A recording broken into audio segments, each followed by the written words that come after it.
Welcome back to another Reddit reaction, boys and girls. Like I always say, this is my favourite and least favourite video to make on the channel here. And I'm not sure how this one's going to go because obviously we've just got update 1.2 earlier this week. And I myself find it a little bit underwhelming. So if I find it a bit underwhelming, then I'm pretty sure Reddit is going to find it the worst thing that has ever happened to mankind. So not too sure how this one's going to go down, but we will have to wait and see. What I'm going to be doing for this one is I usually do it, I set it to the top post of the month, but I'm going to do it for the top post of this week first, just to sort of see what the discussion point is around update 1.2, and then I'll probably switch back to this month just to get some more like memes and stuff like that in there. Now, before we get into it, I do have to give a big shout out to BenQ for sponsoring this video. As you guys can see, they have actually sent me out a ScreenBar LED monitor light, which is one of their new products, and in my opinion, this is actually the best way that you guys can light up your setup without having any like intrusive or really big over the top lamps on your desk or anything like that. Now, it's actually really super simple to set up. All you need to do is plug it one end into the PC and one end into the light itself, and then in the middle there is a sort of little, I guess, control panel here that has a button to not only turn it on and off, but also increase the brightness or decrease the brightness, of course. And then on top of that, a really good feature that I found was the fact that you can actually change the tone of the light. So you can set it to a more sort of like warm yellow light if that suits your setup better, or you can actually turn it up to be a bit more of a blue light as well, which just gives you a bit more customization depending on your setup, and it doesn't force you to just have, you know, one, say, basic white light. You can mix the blue and the yellow to sort of make a regular white light, but you do have the option for all three, as well as changing that brightness. So a big shout out to BenQ for sending me this. I actually was going to do the review on this and then actually probably give it away to my dad, because I thought,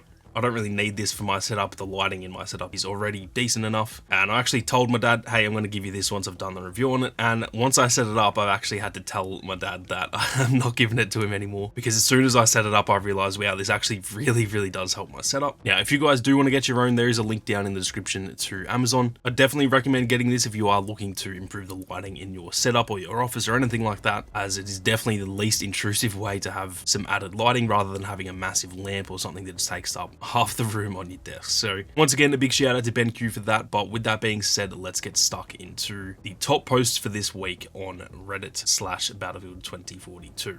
So the first one we've got here is actually a tweet from Westy, and it's actually not posted by Westy, but someone essentially agrees with what he's saying. He says, play the 1.2 update for Battlefield 2042. It further steps the game in the right direction, but it's also highlighting just how far Battlefield has fallen. Nearly a year post-launch, and the game still has major fundamental issues that are yet to be addressed. Now, I've got to agree with this for the most part. I do think that the update was fine. It didn't make the game worse, and it did improve the game, but it was a very underwhelming update. And with the game, you know, for a while there, it was getting some really good traction. Season 1 was really positive, and the updates before that were really positive as well. And even update 1.1, it really made the game feel a lot smoother. And this one just kind of feels like it hasn't done that much, which, like Westy says here, nearly a year post-launch, it does feel like we need to be ramping up with the way that the game launched. We need to sort of make up time that we lost there at the start, and with only one update a month, it does feel like we need to actually be getting some really solid updates every single time. Whenever there's an update like this that's not really bad, but it's just not a massive improvement or anything like that, it does definitely feel just a little bit underwhelming, and feels like it's kind of a wasted month, because now we just have to wait another month until we have anything to be excited about. So I've definitely got to agree with this for the most part. For me, it's not all doom and gloom. I think Season 2 will still, you know, inject a bit of excitement into the game. There's going to be essentially what we got in Season 1, a new map, new specialists, a couple new weapons, and then they have hinted at the portal weapons being added into all-out warfare as well. So I think there's going to be enough in Season 2 that hopefully can keep us excited again, but I do still have to agree that this update does just make it feel like a bit of a wasted month in a way. So I can see why this one is the top voted post for the week. Favorite way to take down choppers. That's so loud. Oh my god. I'm gonna fly into it. How did he survive that? What's he got? Like 8 health. Wow. Wait, is he gonna do it again? How long does this clip go for? Oh my god, he's done it. Is that directly after? This wasn't edited, was it? No cuts. This is still... Oh no, he cut it. Okay. I was gonna say, thought he just did it back to back. Damn. How many is he gonna get? That's 2 in one game. Still the same game. I never actually realized this was viable, because I assumed you would just blow up as well. Even he's gonna get it. What the hell? What the? How did that even kill it? It didn't really like collide with it. Oh, he's gonna send. Going into the quick mode. That is mental. Four chopper kills in one game without shooting. That's pretty messed up. Copyright. That's I did not realize how similar they are. There is a lot of devs on this game who worked on Battlefront 2. They may have taken some inspiration. I mean, it's similar, but it's not that similar, but I might have to buy that. Although that's for Casper, isn't it? I'm actually not sure I've ever used Casper, to be honest, but it's a pretty sick skin. I almost want to buy it, even though I'll probably never use it. Specialist rework before and after. I'm a bit torn on this. Like, I think the changes are good, but are we really going to notice this that much? Here's McKay before and then after. I think McKay's probably the one that looks the best, probably just because he's got a beard, so it's like a genuine change. He looks a lot less annoying. Falk, to me, there's just a bit of dirt on her face, and then she's actually less grey. So, like, she kind of looks better than she did in terms of she looks less stressed out, which is kind of the opposite.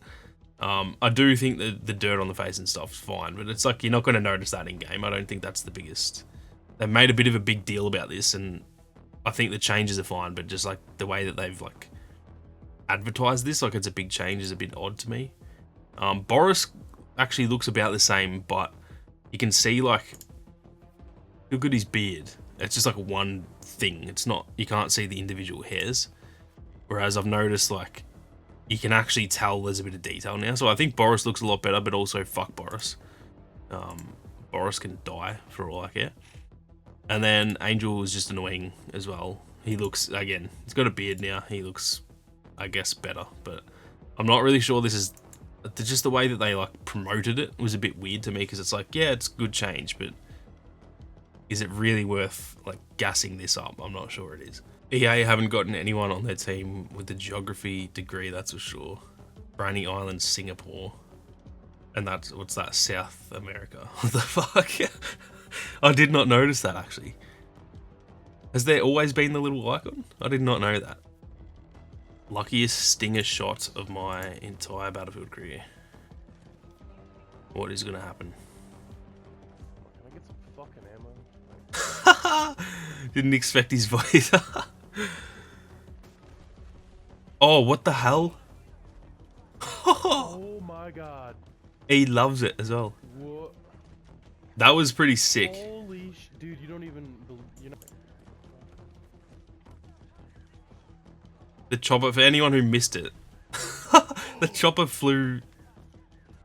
Can you like? Ah. This chopper just flew straight in front of that. I've never actually seen that. I don't think I've ever seen that. Definitely not in this game. Even in previous games, I'm not sure I've actually seen this. I'm sure it's been done, but that's. He loves it as well. Oh my god. That's so good. So good. The biggest map change is right over here. Oh god. What is this 64 player Conquest, is it? Is that the new layout? What the hell? I did not know that.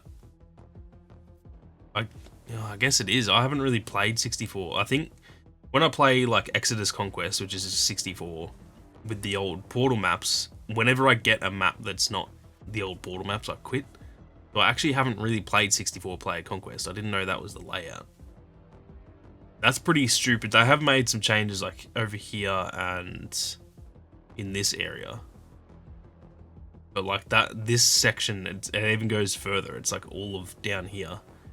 That's where they made the biggest changes. It's not even in Conquest. That's kind of dumb.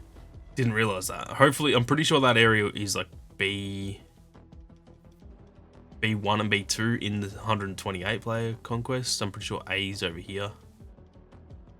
We're over there somewhere. So yeah, hopefully it doesn't affect 128 player. I'm pretty sure that's still in there, but that's pretty, yeah,